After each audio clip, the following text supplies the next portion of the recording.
vem, vai começar. Ai, cadê minha chupeta? Ah, toma, tá aqui. Magandang araw para sa aking balitang showbiz. Hanggang sa kasalukuyan ay nakakabit pa rin sa Hollywood comedian na si Joan Rivers ang life support nito. Ngunit inalis na umano ito sa ICU at inilipat na sa private room para mas maalagaan ang kalagayan nito.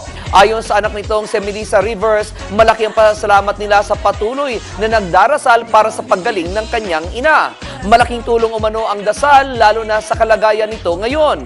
Una rito, isinugod si Melissa sa Mount Sinai Hospital sa New York matapos na tumigil ito sa paghinga habang nasa kasagsagan ng kanyang operasyon sa vocal cords sa isang private clinic. Sa kasalukuyan, si Rivers ay 81 taong gulang na at nakilala sa pagiging co-host sa isang celebrity fashion show na Fashion Police.